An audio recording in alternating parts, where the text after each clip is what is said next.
Assalamualaikum warahmatullahi wabarakatuh. Perkenalkan, nama saya Yulianti, NIM 210500111. Baiklah, di sini saya akan menjelaskan tugas akhir supply chain manajemen. Yang pertama, supply chain manajemen itu adalah jaringan fisik, yakni perusahaan-perusahaan yang terlibat dalam memasok bahan baku, memproduksi barang maupun mengirimkannya ke pemakai. Kemudian sedangkan SCM itu sendiri merupakan metode atau alat pendekatan pengolahannya. Sebagai disiplin, supply chain management ini memang suatu disiplin ilmu yang relatif baru. Pada tahun 1997, Koper ini menyebut istilah supply chain management, lalu baru muncul pada awal tahun 90-an. Istilah ini diperkenalkan oleh para konsultan manajemen. Selanjutnya, yang pertama ini adalah strategi supply chain, yang dimana strategi ini adalah penjembatan antar perusahaan dan pemasok. Lalu yang kedua ini adalah perancangan produk dalam preventif supply chain management, yang dimana ini merupakan salah satu fungsi vital yang sejajaran fungsi lainnya seperti pengadaan material, produksi, dan distribusi. Lalu konfigurasi jaringan supply chain, yang dimana ini merupakan struktur jaringan antara elemen-elemen yang terkait dalam jaringan supply chain. Yang keempat, pengelolaan permintaan dan perencanaan produk, yang dimana ini adalah dua proses yang saling terkait dalam rantai pasokan SCM.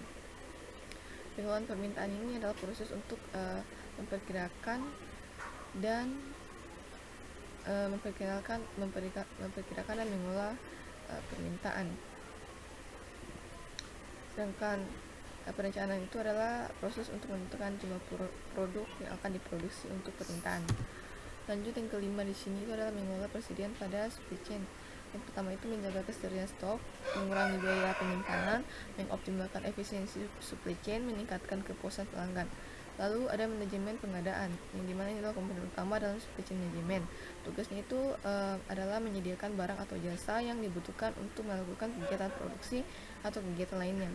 Yang ketujuh di sini adalah manajemen transportasi dan distribusi, yang dimana ini adalah rantai pasok yang bertanggung jawab untuk menggerakkan barang dari pemasok ke pelanggan. Lalu ada distorsi informasi dan bullwhip effect, yang dimana ini adalah komponen atau fenomena yang saling terkait yang menyebabkan berbagai masalah dalam rantai pasok. Kemudian 9, ini adalah pengukuran kinerja supply chain, yang dimana untuk mengukur itu mengukur rantai pasoknya itu adalah ada 10, yaitu pertama efisiensi operasional, responsif terhadap permintaan, biaya rantai pasokan, kualitas produk, kendala pasokan dan mitra rantai pasokan, kemudian inovasi dan fleksibilitas, sustainability dan tanggung jawab sosial perusahaan atau CSR.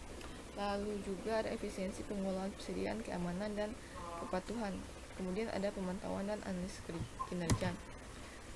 Kemudian untuk berikut ini adalah beberapa cara di mana teknologi informasi memenuhi atau meningkatkan efisiensi dalam manajemen rantai pasok.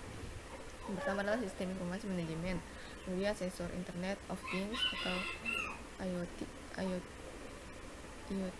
kemudian analisa data dan manajemen persediaan rantai pasok. Lalu ada sistem pelacakan dan visibilitas rantai pasok, e-commerce dan marketplace online, serta manajemen risiko.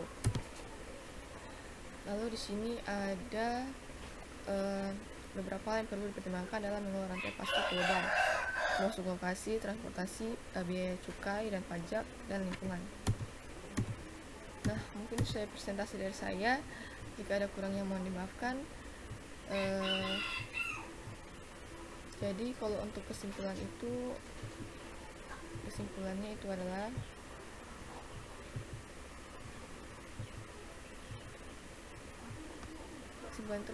strategi rantai pasok itu adalah serangkaian keputusan yang diambil oleh suatu perusahaan untuk mengolah aliran barang atau informasi dari jasa dari pemasok ke pelanggan. SCM ini merupakan proses yang penting untuk memastikan bahwa produk baru dapat dikembangkan dan diluncurkan secara efisien dan efektif. Oke, mungkin dari saya. Sekian dari saya. Wabillahi taufiq wal hidayah. Wassalamualaikum warahmatullahi wabarakatuh.